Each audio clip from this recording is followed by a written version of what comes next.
디모데전서 3장 8절에서 16절까지 말씀 한 절씩 교독하겠습니다.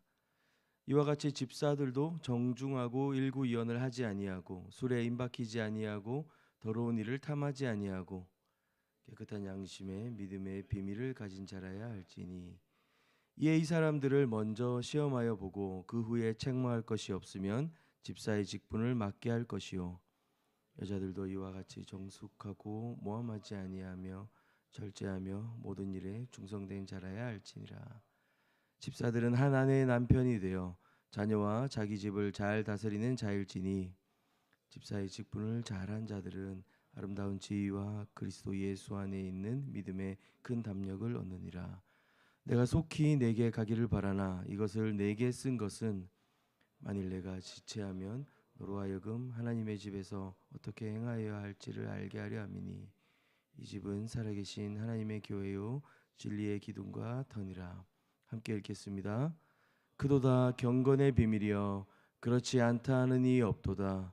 그는 육신으로 나타난 바 되시고 영으로 의롭다 하심을 받으시고 전사들에게 보이시고 만국에서 전파되시고 믿음 바 되시고 영광 가운데서 올리셨느니라. 아멘. 바울은 세심하게 교회를 살피고 돌보고 있습니다. 구약 성경에 성막이나 이스라엘의 진영이나 성전, 족보, 어떤 제사장의 조건들을 다루시면서 그렇게 세심하게 말씀하시는 하나님의 눈과 같이 바울은 교회를 들여다보고 있는 것 같습니다. 각 역할들과 사람들을 세심하게 살피고 있죠. 바울은 감독, 그러니까 장로들 또 목사와 같이 가르치는 사람들에 대해서 이야기하고 또 직접 실제적이고 성도들 곁에서 섬기는 집사들에 대한 권면도 놓치지 않고 있습니다. 집사는 디아코노스라고 하는 헬라어 단어를 번역한 말입니다. 우리 시대의 집사라고 하는 단어는 교회에서 많이 쓰는 단어이고 우리가 익히 경험된 단어입니다. 그러나 이 단어가 파생된 원래 동사의 의미를 보면 식탁에서 대기하다, 봉사하다, 시중들다 이렇습니다. 우리가 지금 쓰고 있는 단어와 비슷한 면도 있고 본래 의도는 조금 차이가 있기도 하죠. 사실상 가르치는 사람에 비하면 예나 지금이나 집사는 크게 더 주목받거나 그렇게 높은 지위를 차지하는 그런 역할은 아닐 수 있습니다. 심지어 당시 바울과 디모데의 사회에서는 노예들이 주로 감당했던 일이 식탁 옆에서 봉사하고 시중하는 일이었습니다. 이렇게 생각하면 장로나 어떤 목사에 비해 낮은 계급으로서 집사를 생각하기 쉽습니다. 그러나 성경에서 아니 인류 역사상 가장 탁월하게 그리고 가장 낮은 자리에서 디아코노오 이렇게 섬기셨던 분은 누구실까요? 바로 우리 주 예수 그리스도이십니다. 예수님은 이 섬김, 봉사를 받는 자가 큰 자가 아니라 섬기고 주는 자가 큰 자임을 몸소 보여주십니다. 우리를 섬기신 하나님이셨습니다. 가르치는 자로 감독과 봉사하는 자로 집사는 사실 예수 그리스도의 그 삶과 사역 안에 하나로 통합되어지는 것을 우리는 알 수 있습니다. 우리 시대의 직분, 포지션, 지위는 어떤 역할 개념보다는 힘, 권력의 높낮이 등이 좀 깔려 있곤 합니다. 나의 열심으로 쟁취할 수 있는 것이고 노력하여 올라가는 것이며 경쟁하여 선점하는 것이 직분이고 포지션이라는 생각을 하곤 하죠. 하지만 감독, 집사 등 성경 속 교회의 직분은 정반대의 길입니다. 영광의 면류관이 아니라 예수님이 쓰셨던 가시면류관과도 같습니다. 그 조건들을 설명하고 있는데 8절입니다. 이와 같이 집사들도 정중하고 일구이언을 하지 아니하고 술에 임박히지 아니하고 더러운 일을 탐하지 아니하고 정중함은 존경받을 만하다라는 의미입니다. 흑백 요리사 방송을 보면서 저도 그렇고 많은 사람들이 놀라는 것 중에 하나가 어떻게 저렇게 빠른 속도로 요리를 해내면서 그렇게 집중하면서 주방이 이렇게 깨끗할 수 있는가 하는 거였습니다. 저는 라면 하나만 끓여도 온 주방이 엉망이 되곤 하는데요. 잘 훈련되어서 자신이 하는 일에 순서가 있고 기쁨이 있는 사람들, 이런 사람들을 정중하다, 존경받을 만하다라고 말한다고 합니다. 그리고 섬김에 관하여서도 그렇습니다. 마치 그 주인의 명예와 정숙함을 닮아서 존경받을 만한 사람들이 있습니다. 그런 사람을 지금 집사의 첫 번째 정중하고라고 조건을 설명하고 있죠. 이어서 일구이연하지 아니하고, 종종 신학 성서에 특히 야고보서 같은 데 보면 언어와 혀의 권세에 관하여 자주 언급되곤 합니다. 실컷 수고하고 말 한마디에 다 날려버리는 사람, 험담과 불평으로 공동체를 무너뜨리는 사람이 있는가 하면 그 말의 권세로 생명을 살리는 사람, 그 사역을 더욱 아름답게 만드는 사람들이 있습니다. 그리고 술에 임박히지 않아야 합니다. 어제 많이 이야기했기 때문에 오늘은 자세히 말하진 않겠습니다. 또 더러운 일을 탐하지 아니해야 합니다. 앞선 감독의 자격 3절에도 감독이 돈을 사랑하지 않는 자여야 한다라고 말하고 있습니다. 이 돈에 관하여서는 감독보다 집사의 자격에서 조금 더 세부적이고 직접적인 표현이 쓰여진 것을 우리가 알 수 있습니다. 초대교회 첫 7명의 집사님들을 기억해 본다면 그들은 교회의 구제 사역을 위해 선발되었음을 알 수 있습니다. 아마 집사님들이 교회의 재정 영역에 역할이 더 크지 않았을까 우리는 추정해 볼 수 있고요. 오늘날 교회와 같이 교회 사역에 관하여 재정과 예산을 집행하는 일, 관리하는 일이 아마 그들이 주요한 업무 중에 하나였을 것 같습니다. 그러니 당연히 더러운 일을 탐하지 않아야겠습니다. 선한 일을 행하면서 우리의 마음의 욕망에 휩싸여 그 중요한 일을 그르치지 않도록 권면하고 있는 것입니다. 또 한편 우리 세상의 가장 강력한 우상으로서 그 돈, 이익, 성공 등에 매여 살지 않아야겠다라고 하는 결심 또한 하게 됩니다. 교회에서나 세상에서나 더러운 일을 탐하는 자가 아니라 청지기로서 사명을 기억해야겠습니다. 또한 봉사와 섬김에 있어서 선한 일을 사모함이 아니라 다른 목적으로 하게 된다면 그 또한 더러운 일을 탐하는 것이 될 수 있지 않겠습니까? 그래서인지 9절에 보면 깨끗한 양심의 믿음의 비밀을 가진 자라야 할지니 라고 말합니다. 디모데전서에서는 1장 5절 그리고 19절에 보면 선한 양심을 언급합니다. 선한 양심으로 예수 그리스도의 십자가 보혈로 정결함을 받은 거듭난 양심. 이 선한 양심은 이 십자가의 은혜로 말미암아 깨끗게 되어진 거듭난 양심이라고 하는 것이죠. 예수님이 오시기 전까지 감추어져 있었지만 예수님이 이 땅에 오셔서 우리의 죄를 대속하셨고 죽음에서 부활하셨고 승천하셨습니다. 그리고 아무 자격 없고 공로 없고 능력 없던 우리가 그 예수님의 십자가를 의지하며 바라볼 때 이 믿음의 비밀 안으로 들어가게 되는 것입니다. 집사들의 모든 사역의 원천은 이 믿음의 비밀인 것이죠. 복음의 영광입니다. 구약의 모든 제사가 나를 낮추고 여호와 하나님만 높였던 것처럼 집사들은 삶의 예배로 자신이 아닌 예수 그리스도의 은혜가 드러나게 하는 것입니다. 10절에 이에 이 사람들을 먼저 시험하여 보고 그 후에 책망할 것이 없으면 집사의 직분을 맡게 할 것이요. 집사들 또한 교회 안에서 섬기는 자들이지만 교회를 보여주는 자들이기도 합니다. 그리고 사람들 앞에 세워지고 하나님 앞에 드러나는 사람입니다.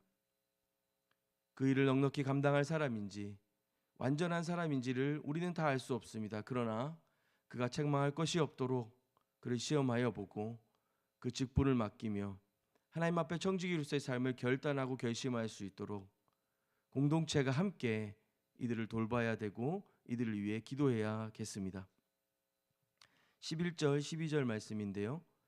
여자들도 이와 같이 정숙하고 모함하지 아니하며 절제하며 모든 일에 충성된 자라야 할지니라. 집사들은 한 아내의 남편이 되어 자녀와 자기 집을 잘 다스리는 자일지니.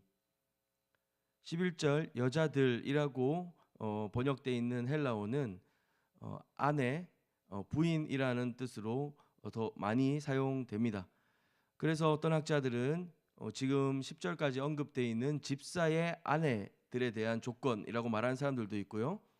여자 집사님들을 의미한다고 보는 의견도 있습니다. 여자 집사님이라고 보는 의견들이 훨씬 더 지배적이고요. 우리가 좀 그렇게 들여다본다면 앞에 감독과 집사를 연결시킬 때 이와 같이라고 하는 말로 시작했던 것처럼 대부분 당시에 남자들을 먼저 생각하였던 것처럼 남자 집사들에 대해서 먼저 이야기를 했다면, 그리고 이와 같이 성별에 상관없이 여자 집사님들도 동일하게 정숙하고 모함하지 아니하고 절제하며 모든 일에 충성되어야 할 것을 바울은 특별히 말하고 있는 것입니다. 그리고 굳이 여자 집사님들을 언급하며 이야기하는 이유는 미리 우리가 살펴본 것처럼 당시 문란했고 타락했던 그 세속 문화와 성 문화 안에서 교회 안에 들어와 있는 많은 여성들에게 이 세상적인 사고 방식과 그들의 삶의 방식들로부터 떠나도록 더 강력히 요청하고 있는 것이 아닌가 우리는 생각해 볼 수 있습니다. 구별되고 그리고 신앙적으로 옳은 삶의 모습들을 선택하도록 말이죠. 그리고 이어서 남자 집사들에게 감독과 마찬가지로 한 아내의 남편이 되어 자녀와 자기 집을 잘 다스리는 것을 강조하고 있습니다. 13절입니다. 집사의 직분을 잘한 자들은 아름다운 지위와 그리스도 예수 안에 있는 믿음에 큰 담력을 얻느니라. 집사의 직분에 관한 성경의 약속, 또 바울의 약속입니다. 아름다운 지위를 얻는다 하였습니다. 그리고 그리스도 예수 안에 있는 믿음에 큰 담력을 얻는다고 했습니다. 아름다운 지위란 사람들이 높여주는 자리가 아닙니다. 어제 있다가 오늘 없어지는 그런 지위가 아닌 것입니다. 사람들의 기호와 환경에 따라 달라지는 그런 높낮이가 아닙니다. 하나님께서 나를 들어 인정해 주시는 자리인 것이죠. 하나님이 우리를 인정하시고 들여다보시며 네가 착한 일에 충성했으니 내가 많은 것을 너에게 맡기겠다 하시는 겁니다. 그리고 그리스도 예수 안에 있는 그 놀라운 믿음의 비밀을 아는 우리가 그 예수 안에 있는 큰 담력을 얻게 되므로 이 직분을 더욱 힘있게 넉넉히 감당할 수 있게 되는 것입니다. 사도행전에서 우리가 초대교회 성도들이 그 집사를 선택했고 세웠던 자격을 볼 수가 있는데, 성경은 이렇게 기록하고 있죠. 성령과 지혜가 충만하여 칭찬받는 사람입니다. 아마 같은 맥락 안에 바울이 있었다면 오늘 본문에서 바울이 제시하는 조건들은 어쩌면 성령과 지혜가 충만하여 칭찬받는 사람은 어떤 사람인가를 보여주는 것이 아닐까 싶기도 합니다. 또한 초대교회 그 아름다웠던 집사님들의 헌신과 사역을 떠올리며 오늘 이 에베소 교회 안에 이 다른 교훈들이 판치고 그 외부의 핍박과 압박들 속에 있는 이 교회가 그 초대교회의 시작과 같이 아름다운 집사님들의 헌신으로 어떤 교회로 변모해 갈 것인가를 좀 보여주고 설명하고 싶지 않았을까 생각해 봅니다. 그렇게 초대교회의 아름다웠던 집사들의 헌신과 사역을 떠올려 본다면 집사 빌립도, 집사 스데반도, 그들이 처음 부름받았던 그 구제하는 역할에 제한되지 않고 그들은 하나님의 선교에 동참하며 성령과 더불어 복음을 증거하며 교회가 확장되고 복음이 퍼져가는 일에 쓰임을 받았습니다. 바울도 같은 마음이었던 것 같습니다. 14절 말씀입니다. 내가 속히 너희들에게 가기를 바라나 이것을 내게 쓰는 것은 만일 내가 지체하면 너로 하여금 하나님의 집에서 어떻게 행하여야 할지를 알게 하려 함이니 이 집은 살아계신 하나님의 교회요 진리의 기둥과 터니라. 크도다 경건의 비밀이여 그렇지 않다 하는 이 없도다. 그는 육신으로 나타낸 바 되시고 영으로 의롭다 하심을 받으시고 천사들에게 보이시고 만국에서 전파되시고 세상에서 믿음 바 되시고 영광 가운데서 올려지셨느니라. 면류관을 쓰기 위해 자격증을 얻듯이 그렇게 추구하며 직분을 구하는 그런 자기 욕망이 아니라 가시관을 쓰기 위하여 자신의 삶을 절제하고 정중히 하며 삼가 살피고 들여다보며 비워내며 그렇게 다른 사람을 섬김으로 우리의 삶을 던지는 것, 그리스도께서 그렇게 그 삶을 사셨던 것을 바울은 다시 한번 노래하고 있습니다. 13절에 말하는 그 아름다운 지위란 이렇게 그리스도 그 삶과 사역 안으로 한 걸음 더 가까이 들어가는 것이고, 이 직분이란 그 길로 들어갈 수 있는 은혜의 초청인 것입니다. 그렇게 십자가를 믿음으로 바라볼 때 믿음으로부터 오는 큰 담력을 얻으며 그렇게 그리스도가 걸으셨던 그 길, 세상의 길이 아니라 그리스도가 걸어가셨던 그 길을 향하여, 그 십자가를 향하여 한 걸음 내딛는 그런 직분으로서의 부르심,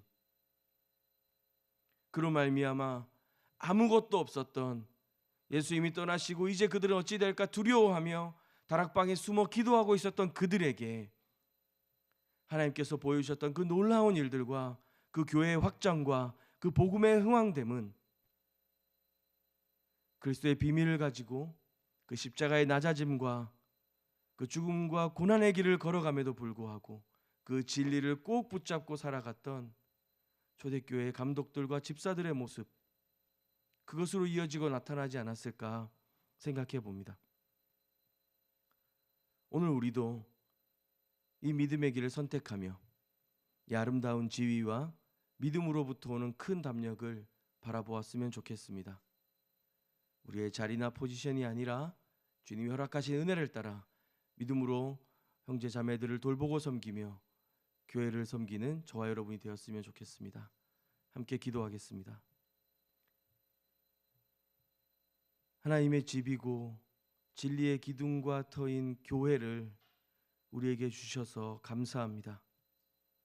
머리 대신 예수 그리스도와 함께 몸을 이루며 형제 자매와 더불어 교회됨과 우리의 신자됨을 누리게 하여 주시니 감사합니다. 하나님, 교회 구석구석에서 믿음과 삶을 다하여 섬기는 자들을 축복하여 주시고 우리 또한 그 자리가 아니라 부름받은 역할로서 그 은혜의 자리로 한 걸음씩 따라 들어가며 그렇게 교회의 구석구석을 감당하는 한 사람 한 사람 되게 하여 주시옵소서. 또한 우리를 통하여 교회를 보고 우리를 통하여 주를 보게 하는 그 청지기의 사명을 우리의 일상과 매일 속에서 더 풍성하게 누릴 수 있도록 주님 도와 주시옵소서. 성령님, 주님을 의지하며 감사하며 예수님의 이름으로 기도합니다. 아멘.